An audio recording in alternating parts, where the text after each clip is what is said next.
Hey there, it's Walt, and Of course it's Ann. Who else would it be? so we have a question. Do you experience the experience, or are you just a spectator of the experience? You know, we've run probably over 400 trail miles here in the Andes, and we've had some amazing experiences, and it's required us to actually be in the moment. Yeah, so what do we mean by experiences? We are like you get all of the sensory perceptions. You get the smells, and you get the wind across your face. You get the warmth of the sun. You get the shade and the brightness. You get the flowers and the sound of your feet on the trail. You get all of those sensory perceptions. And it's almost required that you be present, that you be in your body, because there are a lot of objective hazards when you trail run, like roots and rocks. Right. The minute you get into autopilot and you get lost in your thoughts, that's when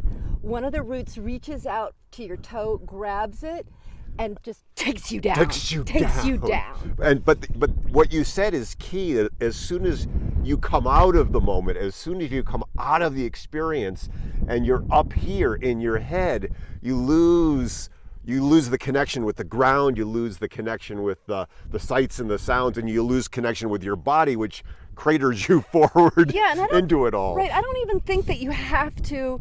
You don't have to be on a trail to know what we're talking about. Because I remember when my kids were little, I'd go to a birthday party, and somebody's grandmother would always be there behind the camera, and I would never even see the woman's face, because she'd be experiencing the entire thing from behind the lens of a camera, and never once was she ever present in the moment. I mean, now what's the difference? You take tons of pictures while we're out. What's the difference between living behind the camera and putting it down and being there in the moment? It's a great question, and it's a fine edge. I had the privilege of studying with the late great photographer Galen Rowell, who talked about the participatory experience of photography in the experience, as opposed to standing outside the experience. And what's true is that way too many of us, and we fall victim to this too,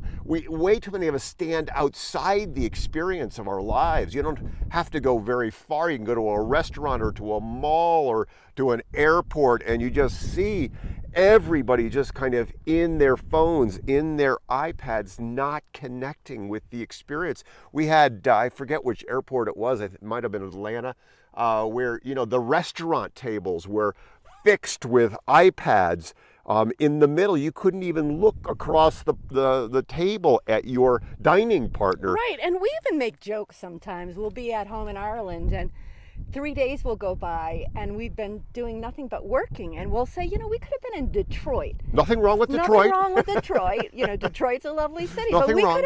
We could have been in Detroit for all we were aware of our environment and part of the experience. We just were in here rather than feeling where we are. And the truth is that, these lives of ours are fleeting, and these moments are fleeting, and the experiences of our lives are fleeting, and there's so much sensory beauty in the ordinary, in the everyday.